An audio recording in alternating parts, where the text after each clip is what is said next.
hello to anyone who's out there. And I'll just say, hi, I'm Beck McQueen from Birth Sense Australia.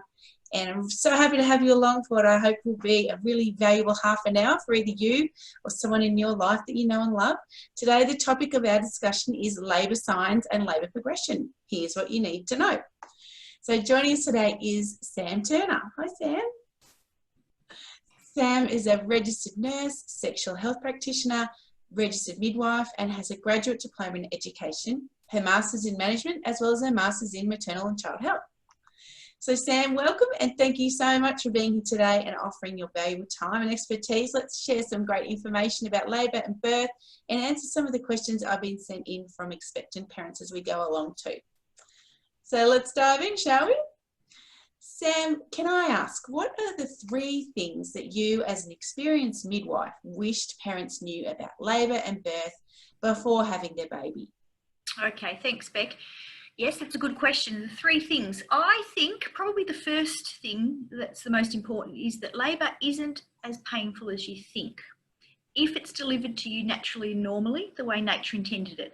And that isn't the case for some people because they need to be induced or they need to have an augmented labour. But for most of us, if labour is delivered to you the way nature intended it, naturally and normally, you'll only ever have about 3 contractions every 10 minutes. Now, what you might call, not worst case scenario, but the biggest case scenario, close to the birth of the baby, the last 2 hours of your labour, you're really looking at 3 contractions every 10 minutes. The pain, surge or tightening of which, whatever you want to call it, won't last longer than about 60 seconds. So if my maths is good, that's 3 minutes of pain, a surge or an intensity, and 7 minutes of absolutely nothing. So in every 10-minute block, you have 7 minutes of nothing going on, pain-free, surge-free, intensity-free, and only 3 minutes of something going on, which are those contractions to help you birth the baby. So there's a lot more of nothing than there is something. And thus, labour isn't as painful as things like breaking an arm or a leg where you've got continuous pain. It's intermittent pain. It's more endurable and it's not as bad as you think. And I can tell you that with my hand on my heart, having been at the coalface and helped hundreds and hundreds of women birth their babies, that is the reality of it. So it's not as bad as you think. It's not as painful as you think if it comes to you naturally the way nature intended it. And that's the story and that's your journey. So that's the first thing that I would like to tell you. The next thing that I would like to tell you is that labour is really only half a physical process and it is actually half a mental or emotional process. It's very hormonally driven. So animals all through history have always been able to control their labours, and Homo sapiens, humans like us, we're not any different. If we get fearful, if we get scared or nervous or anxious and we get high levels of adrenaline, adrenaline is the opposite hormone to oxytocin. So Mr. and Mrs. Oxytocin don't like Mr. and Mrs. Adrenaline. More adrenaline, less oxytocin, less labour. Less adrenaline, less fear, anxiety or worry, more oxytocin, more labour. So the moral of that story is that you need to stay as calm as you possibly can. Panic never helped anybody anyway. Stay in an environment where you feel supported. If you're more scared or nervous at home, go to the hospital and be with the midwives or be with your birth attendant or your birth support or get your birth carer people in whatever environment you're birthing in there. But try to stay as calm as you can and think about finding, sourcing or seeking out calming therapies that can help you stay as calm and relaxed as you possibly can in labour. It'll help it progress better and it won't be as long. And if it's not as long and it's not as stressful, you will then recognise it and talk about it later on as being less painful and less traumatic or less difficult. That's 2. And the third one would be males and partners, dads or support people. Feel free to ask to join in, participate. It's fundamentally a natural process. It doesn't have to be a sterile technique. You can put gloves on and help birth the baby yourself. In all my years of being involved in teaching childbirth education and working with mums and dads, I've always found, and partners, I've always found that partners and dads are very fearful about attending the process. And it's very fearful if you see, and it's not necessarily very attractive, I understand that, to watch other women having babies that aren't you or not your partner. And that can create for a lot of fear too. However, I find that almost all of the time, the partner or support person that attends the birth said it was the best thing they've ever done. It was very worthwhile. and that they felt okay. As midwives, our job is to not just care for the mother, it's to care for the father or support person or partner and the baby as well. So you're not in there alone and you're not in there unsupported. You're in there being looked after by the midwife just as much as the woman in labour. So join in, ask to participate, get involved, be brave, and don't worry, because we're there to support you just as much as your partner having the baby. So they're the three things. I love it. So you're saying, number one, labour is not a continuous timeline and painful experience. It's periods of work, periods of rest, and in actual fact there will be times where you'll be almost bored because there's not that much going on. Two, learn how to keep calm, get some skills to keep yourself as calm as you can. And three, dads get involved. I love it. And all of those things, most good childbirth education classes will give you skills and tools around that. Is that your experience of seeking out more education if possible?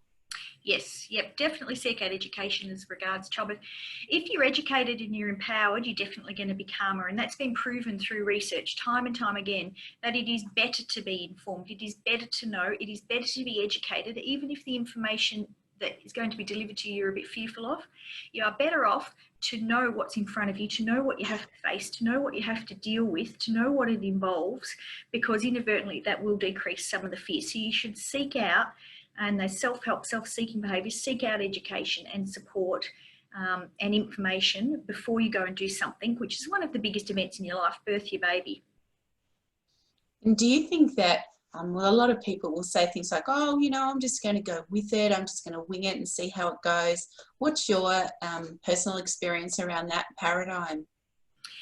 I think some people think that that would be the relaxed process, that if they stay like that, it would help them potentially stay calm.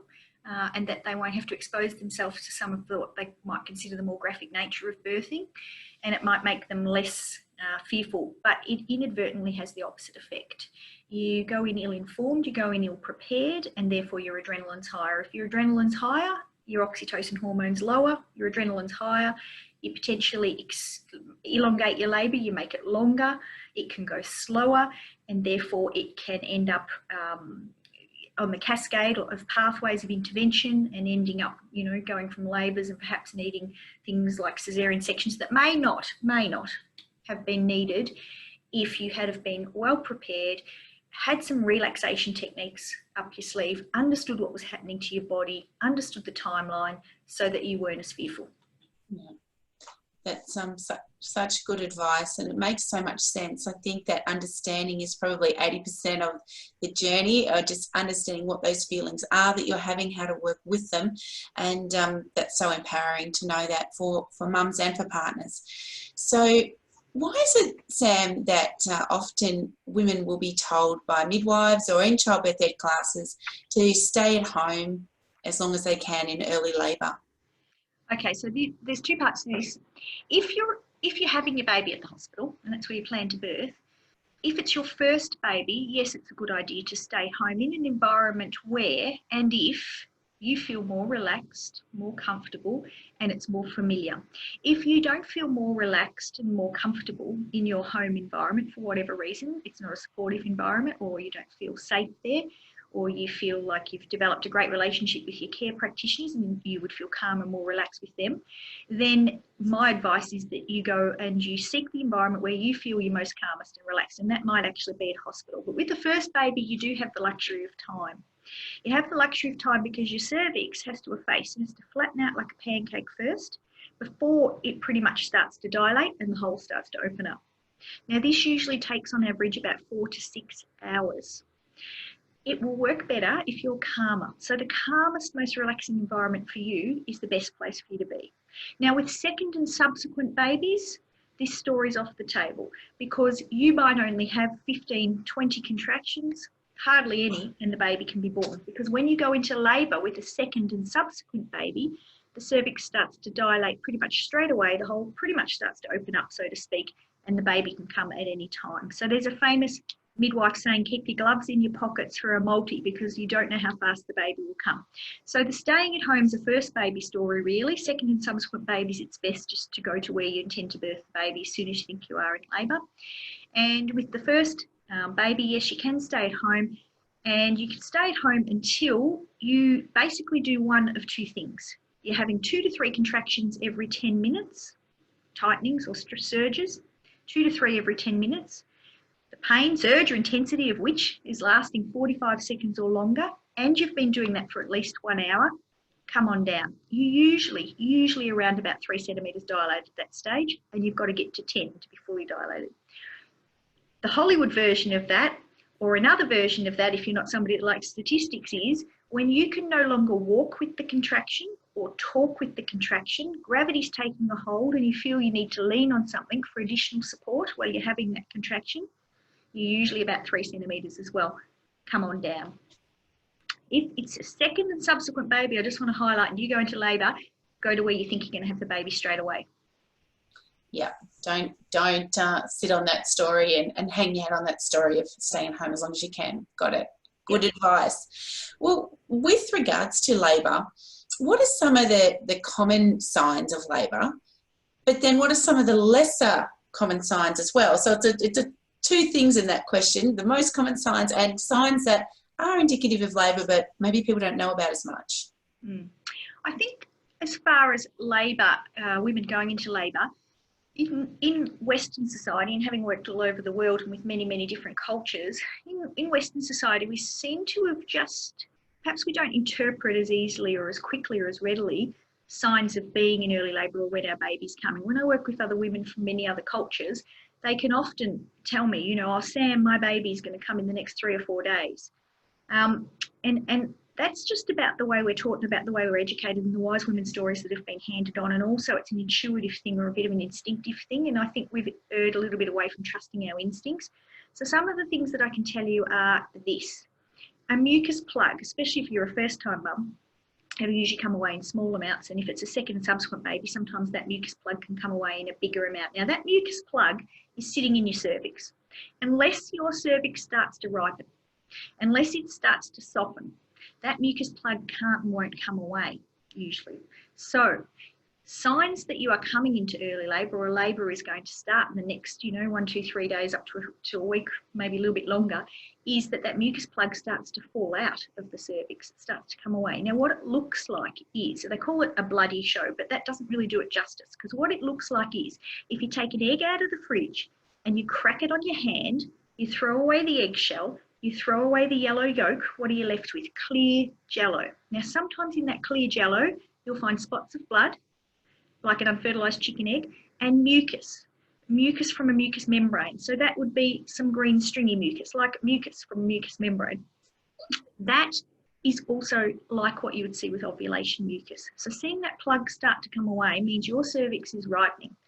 Your body is getting prepared for labour. Don't get on a plane. Don't take a holiday. You can't at the moment anyway. Don't go anywhere because labour, it looks like it's probably going to imminently start in the next 2, 3, 4 days, up to a week, usually tops. The next thing is cramping. Now, the cramping is very unique in labour. It's not like cramping you get if you go to the gym or cramping from a muscle. It's from peripheral shunting. So what happens is the uterus starts to get a bit active and the body will shunt blood away from the peripheries, the arms and the legs, and it will send it to the vital organs. Now, in doing this, it's like pins and needles or like a bit of frostbite.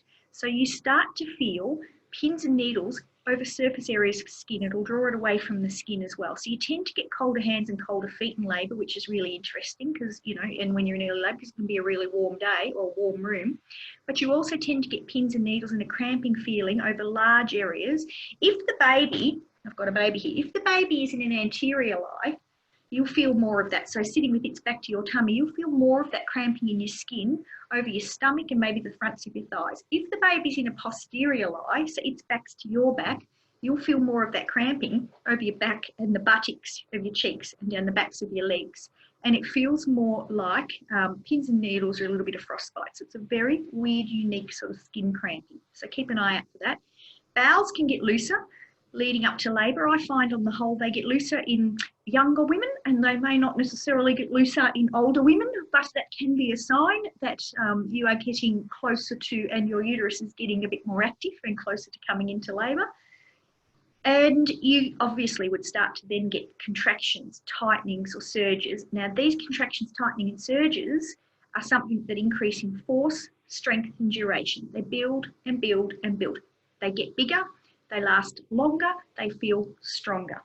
They're not Braxton Hicks's. Braxton Hicks contractions are something that happen to some women, not all. We don't really know why. It's a bit of a phenomena. The wise women of our culture, our traditional tribal Western elders, they will tell you that the grandma's law that you're paying off the lay-by, but I haven't actually seen that work in practice. And they are just tightenings. They're like the uterus having a bit of an exercise. Now, you can control Braxton Hicks contractions. They're controllable, which is very different to labour. Lay down for 20 minutes, relax, read a book, make sure you don't lie flat on your back because you don't want the baby on your femoral arteries. That's not good for blood flow, so your head's got to be slightly elevated, but just have a rest, and usually those Braxton Hicks contractions will stop. True labour, you lay down, you have a rest, and it just keeps going. They keep increasing in strength, in force, and in duration, and you keep getting more of them. So they last longer, get stronger, and you get more of them.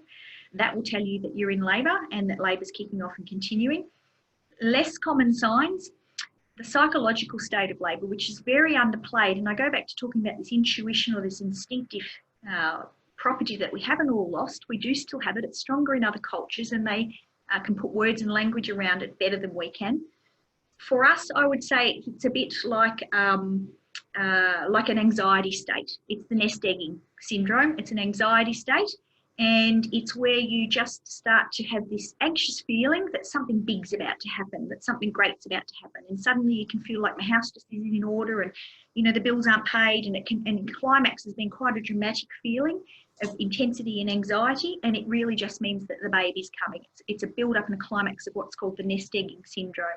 Tiredness or surges of energy can go one way or the other coming into labour, and the calm before the storm. Often babies will go quiet 2 or 3 or 4 days before they're going to be born. Now, when I say quiet, you need to get a minimum of 10 fetal movements in 24 hours.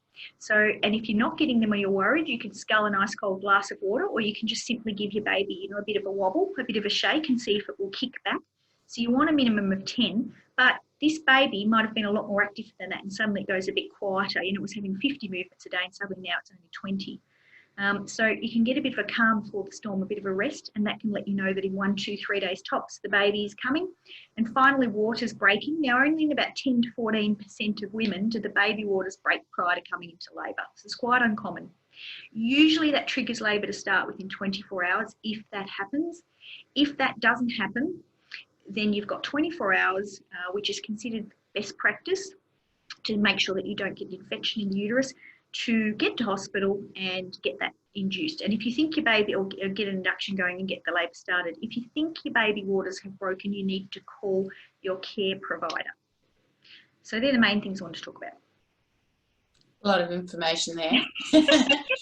You said something in there that I know when a lot of parents are surprised by that midwives have a definition of true labour versus just sort of faffing around. Can you explain that a little bit more, what a true labour is?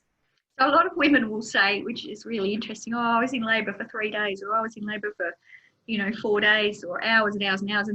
And certainly you could have been having contractions and tightenings, but actually what's recorded, what will be on your birth summaries and what will be in the paperwork from the hospital, is that your labour commenced once it became true or established labour, or active labour they call it. Now, active labour usually starts when you're about 3 centimetres dilated. The reason for that is prior to then, the contractions that you were having, they're irregular. They're not coming at the same times. They're coming for different lengths of time. You might have a 7-second contraction, then you might have a 20-second contraction 5 minutes later, then you might have nothing for 10 minutes. So they're chaotic, they're all over the place. There's no rhythm and they're not regular. And so they're early labour. They're called early labour. It's very easy to knock those on the head if you get a bit fearful, or you get a bit scared, or you have an adrenaline surge. Sometimes they'll stop and you'll go into what they call a false labour, or you might have to wait a few days to come back into labour. So early labour is very erratic, irregular contractions and tightenings. They last irregular lengths of time, and it's easy to knock them on the head and that labour stop. So we don't count that statistically in the records as true labour. True labour is when you're having regular contractions lasting regular lengths of time, and again 2 to 3 every 10 minutes, the pain of which is lasting 45 seconds or longer, or you can no longer walk or talk through the contractions when you're having it. You're usually at about 3 centimetres, and you've usually started true labour from then. Prior to that, It's not that counted because it could easily fizzle out or stop. Okay. Yep. So seeing we're on this, it's probably a good idea, I think, to talk about the stages of labour. Go ahead and tell us, or you can tell us in this short time, about what are the stages of labour. Okay. So it's good to know the stages of labour just so you know what's happening with your body, but it's not something that you need to really, I don't think, remember and feel fearful about if you get into birth and you think, God, what stage am I in? But it's just good to understand what's happening overall. We just, for Western medical terms, categorise labour into three things. One is labour, is stage 1. Now, stage 1 consists of early labour, which is 0 to 3 centimetres dilated, so a facing of the cervix and dilating up to 3 centimetres. And for a first-time mum, that effacing of that cervix alone can take about 4 to 6 hours. And then we say roughly, as a rough rule of thumb, that your cervix will dilate 1 centimetre to 1.5 centimetres an hour, roughly. Sometimes it goes a bit faster, sometimes it goes a bit slower. So early labour has the effacing of your cervix and dilating up to 3 centimetres. This is stage 1. Stage 1 also has, after early labour, active labour. This is where you dilate from 3 centimetres to 7 centimetres, and this is where you've established labour. This is where the paperwork says your labour starts from, and this is where your contractions will come in patterns, and they'll come at regular times, and they'll keep increasing in force, strength and duration. And then you will go into transition from 7 centimetres to 10 centimetres. Now, this is the part that most women find difficult. This is where the going gets tough and the tough gets going. This can be very emotional. The intensity and the strength of those contractions gets pretty full on. You're usually having 3 every 10 seconds, and they can last 45 to 50, 60 seconds. And that's quite an intense part of labour. It's about 2 to 3 hours long usually. And that's really what I call the tough part of labour, where you know, you need a lot of support and you need a lot of, hopefully, pre-education so you can bring some of your self-help techniques in. The second stage of labour is the birth of the baby. That can take up to 2 to 3 hours or shorter with a bit of luck. And the third stage of labour is the delivery and the birth of the placenta. And that can take up to 2 hours naturally, but very often now in Western healthcare practices, they give you an injection in your thyroid hormone and that placenta's coming away, you know, somewhere between 10 to 20 minutes later, a bit of extra oxytocin. The reason they do that is it decreases your blood loss, and once the placenta's out, the contractions completely end, they stop, and so labour's finished. And so a lot of women do opt for that. So with regards to the emotional side of labour, because as you said earlier, it's not just a physical event, it's an emotional one and a mental one. What are some of the emotional hallmarks of the different parts of labour? I think early labour, I think women are surprised that it's not really that much worse than their worst period pain day. And that takes you all the way up to 3 centimetres. So a third of that labour potentially is over, and you've been able to endure it. You might only be having a contraction every 7 minutes or 15 minutes, or, you know, and they're quite short. So emotionally, you're thinking, oh, I can probably do this. It's not going to be as bad as I thought. Stay calm. This is going to be okay. Then you go into active labour, and as long as you've got good supports around you and maybe some pain relief or some therapies or some massage, or you're doing hypnobirthing or whatever process you're using, mindfulness, whatever you're using, you will find that women tend to, on the whole, still stay reasonably confident. They're still quite right-minded and still in the relaxation stages. They're still laughing, or they might be talking on the phone, or they might be talking to their partner, or they might be, you know, drinking some water, or, you know, eating, or whatever it is that they're allowed to do in the system that they're in. And they're still feeling pretty positive. And then transition hits. And transition is the tough part of it. That's the climb Mount Everest bit. And this is fraught with a lot of emotion. And the reason for that is they call them crisis of confidence moments. It's when your endurance and your strength is tested, and that can create for a bit of fear and a bit of anxiety, and it can create some subconscious, you know, reflections of that. So we see people might moan, or people might cry out, or people might develop some rhythms and some rituals that you tend to find to come from the subconscious in birth. They might pace, or they might, you know, pat their legs, slap their legs with their fists, or want to squeeze, or they want to rock, or they want to do some of those guttural type sounds that you hear often when people do yoga. And some interesting subconsciously driven pain control techniques come forward. And this often surprises the partner, and it can look very emotional, and it can be very different to what they expected to see, and they can start to be a bit fearful and think, what's happening with my partner? They're losing control. But in fact, a lot of these things aren't losing control, particularly if they're repetitive. They're often the rhythms and the rituals and the subconscious play out that women find deep within that just come out when they're in labour. And as midwives, we're trained to recognise them, explain them, support the support person through working with them, and often help the woman work with them. So we might say things like, that's it, keep rocking, you're doing really well, just hang in there, keep rocking, that's it, squeeze those hands, you're doing really well, that's it, moan it out, whatever we see the rhythm and ritual is. If we think that they've found a self-help technique, a subconscious one, and it's working and it's playing out constantly, we'll encourage it. So that's where everybody really focuses on that emotional side of labour, and where women are really expressive and it looks really different and can look a bit confronting and it can be a bit scary and they look like they're losing it, or in fact sometimes they're not. They've just developed their own subconscious rhythm or ritual or coping strategy. The birth of the baby obviously is pretty tricky, and that can come with a little bit of yodeling, should we say, and that's absolutely fine, because that can be a diversional distraction in itself, and certainly I did that with some of mine too, and that's absolutely fine. There's nothing wrong with verbalising what's going on with your life. And then once the baby's out, the contractions usually drop down to about half mast. They're only half as strong, and so really you're feeling coping like quite well, and you're really excited and you're overjoyed, and you've had a surge of hormones and you've seen your beautiful baby and your whole face lights up, and you've just got to get that placenta out, and you're back to calm, sort of what would be considered, I suppose, really rational, sensible responses to everything. But the whole process is absolutely beautiful. There's really no crazy in it at all. It's just something that looks it can look emotionally very different, and you might see your partner express themselves in ways you've never seen them express themselves before, and it doesn't mean that it's going wrong or it's pear-shaped or they've lost control or this is out of control. Sometimes it's actually a subconscious process of being in control. Yeah. That's such great information for birth partners to know. What do you think great birth partners do for women? I think most birth partners, especially if it's the first baby, walk in there a bit sheepishly and think, I hope I can be supportive. I really don't know what to do, and I hope I go okay. I think the very best thing that a birth partner can do is be directed by the woman, because even yourself in your lifetime, if you're in pain, whether it's from birthing or not, it's very hard to express yourself. It's very clipped. So you might be in a lot of pain. You might be like, oh, massage, I want to stop. I want to start again. Oh, I'm going. Oh, stop. And the poor old partner's sitting there going, do I start? Do I stop? What does she doesn't know what she wants me to do. And it's not a good time in the middle of a contraction to stop her and say, do you want me to massage up now? Do you want me to massage down? What do you want me to do? Be led by the woman. The more intense it gets, the more clipped the conversation, the less she's going to tell you, and the more direct and specific it's going to be. And just follow the instructions and the orders, because that's what we do as midwives to a large degree. So you just follow your orders and you'll be absolutely fine. But better still than that, it's the midwife's job to help support, if you birth with a midwife, to help support yourself and your partner when they're in labour. And so the support people are very supported.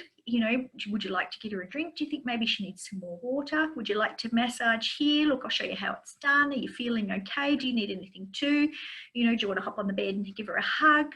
It's really nice to tell her, wonderful words of encouragement. Did you practice any of that in your childbirth ed? What did you say? Do you want to say it now? It's our job to support the support people as much as the woman in labour. So don't be fearful about being a support person, because we've got your back.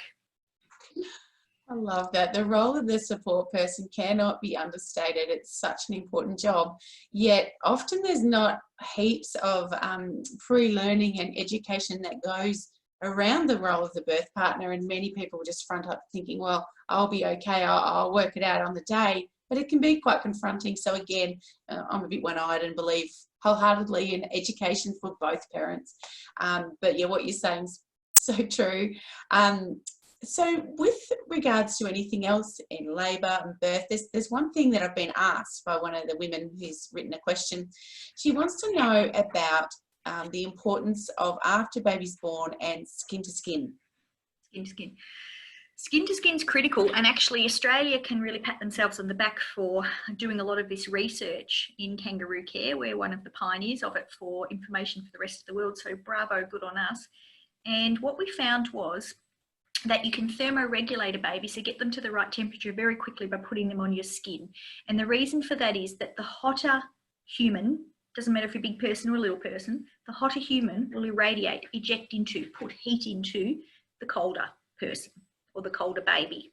So if you get a baby that's naked and wet and potentially can get cold, and you put it on your skin, you can put in at least, you know, half a degree, if not more, to help thermoregulate and warm that baby. A baby that's warmed quickly and thermoregulated quickly at birth has usually good blood sugar levels, because if they're cold and they shiver, they start to burn up their energy and their calories, and you don't want that. So they'll have usually good blood sugars, they'll feel warm, they'll feel comforted, they'll feel relaxed, they'll be thermoregulated. And there's a pheromonal response, like a shifting of a sensory thing that triggers hormones both in the baby and in the mother. And so it helps us release hormones that help us make things like breast milk, that help our placenta come away, especially if they're suckling at the breast as well.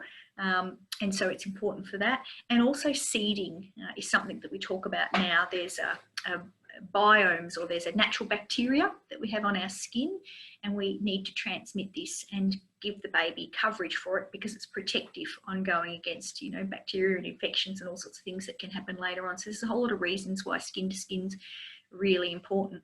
And so I'll just highlight again the establishment of breast milk, thermoregulating the baby, keeping the baby's blood sugars correct, and creating the hormonal releases that you need for things like your breast milk and the things that the baby needs, you know, to kick into its system, as well as the microscopic world and the biome world of making sure that they've got the right bacterial content, the good bacteria. Amazing. And yes, that is a relatively new thing that's come out, isn't it? The evidence for that fourth stage. There is some footage around I've seen, and I've shown in some of our classes, of babies independently crawling to the breast and self-attaching. Have you seen that in your practice?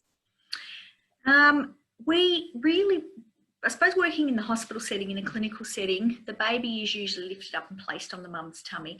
The breast crawl can take an awfully long time. It can take hours, and you've got a very fractious baby, and then you would run the risk in a setting like that of the baby getting a low sugar and burning up way too much energy, and you could be a little bit of a pickle there. But definitely they're born with that instinct. Definitely they can breast crawl. Definitely they can bop their heads around and search for the breast, and that rooting reflex kicks in. But most of the time we lift them up and place them on the mum's tummy and make sure that they're covered so there's no breezes or drafts, and they're warm that way. But yes, the breast crawl is a very real thing.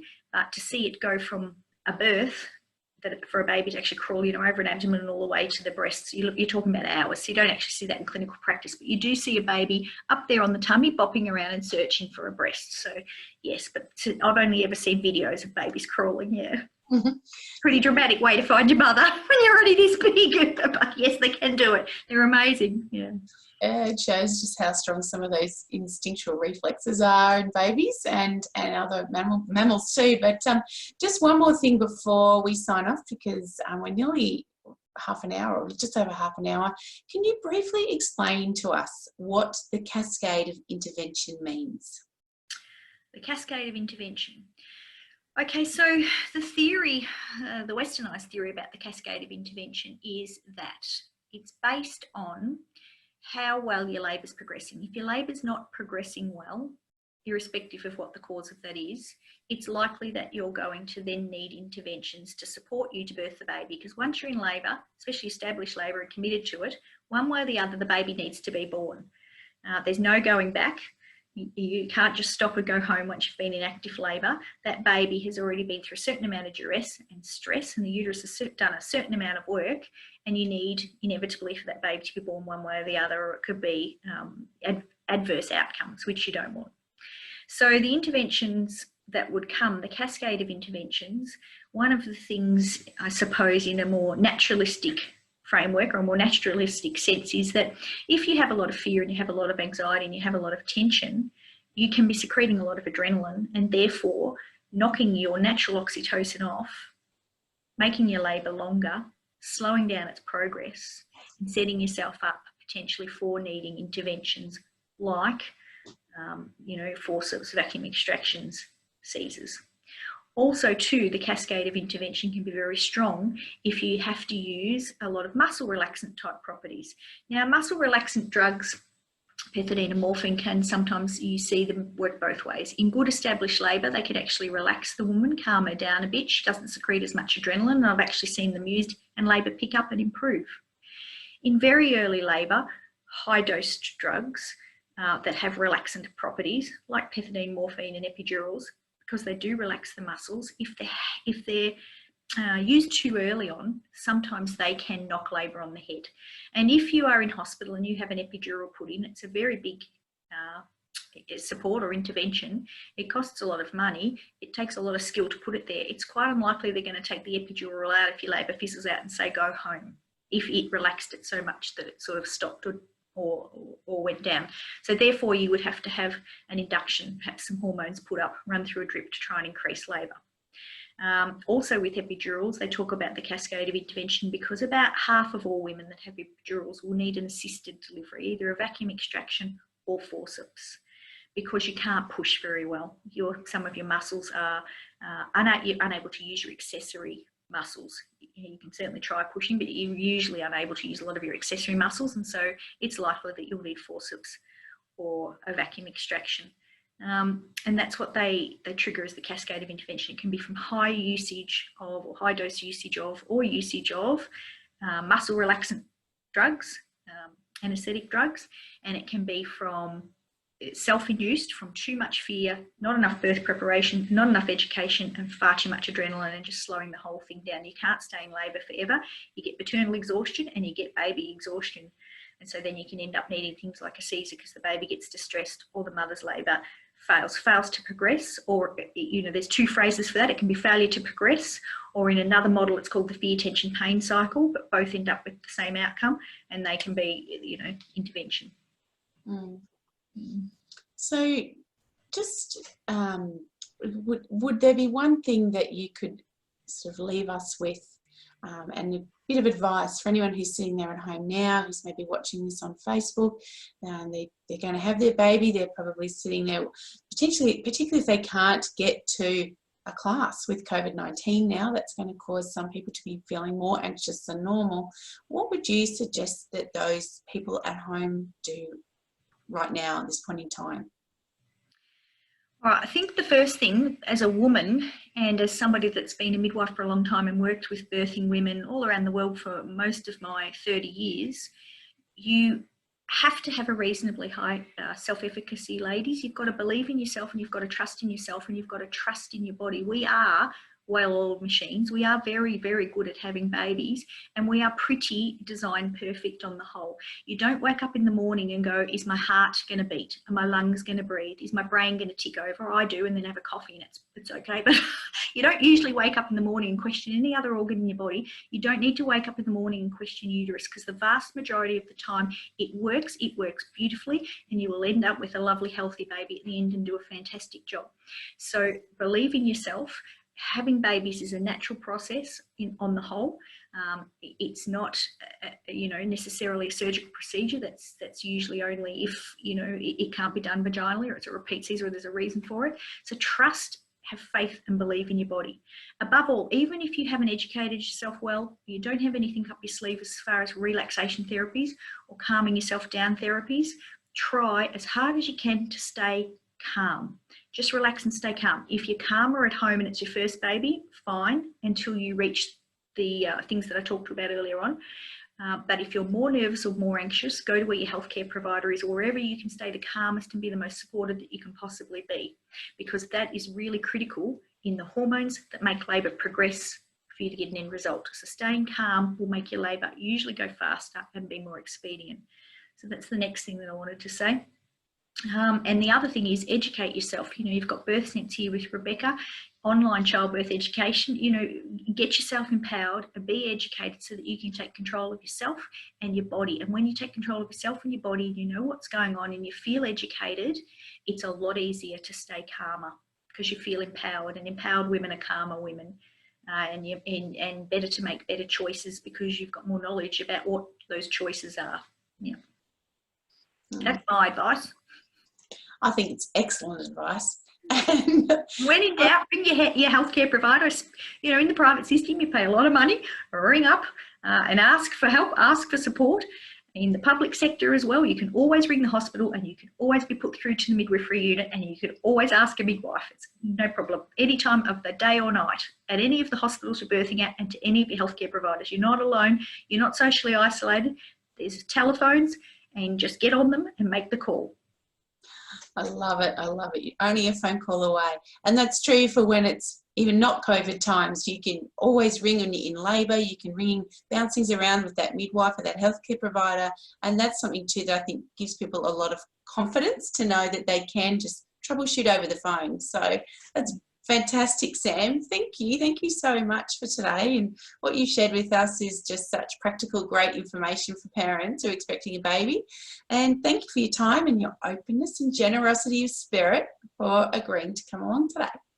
My absolute pleasure, and my very best wishes to every woman that's pregnant and going to have a baby. It is a beautiful experience. It'll be one of the best things you ever do in your life. And just stay strong and stay calm, stay relaxed. Get yourself empowered, get yourself educated, and I wish you the very, very, very best of luck. And I'm very jealous because babies are so beautiful and all mine have grown up. Thanks, Rebecca. Thanks, Sam. And so good you get to cuddle them every day in your job as a maternal child. Well, I was cuddling them every day until COVID-19, but life will come back to normal, thank goodness, and I will get my baby therapies again. No, so true. Thank you so much. And just one thing I wanted to say to anyone who's at home now and you're thinking, well, what resources are available to me? We do have some really great government resources. The Pregnancy, Birth and Baby Line, where is a resource that's there for everyone, and you can pick up that phone, have those conversations with a midwife or a maternal child health nurse. So that's really great. You've also got some websites that are government approved, like the Raising Children website, and also we've got for breastfeeding, the Australian Breastfeeding Association. So there are lots of resources that are out there that maybe people don't know about. As soon as we hear about them, we pop them on our handy contacts page on the Birth Sense Australia website. And also too, there's some fabulous mental health supports, men's health lines. So we really are such a lucky country in that we have these amazing resources.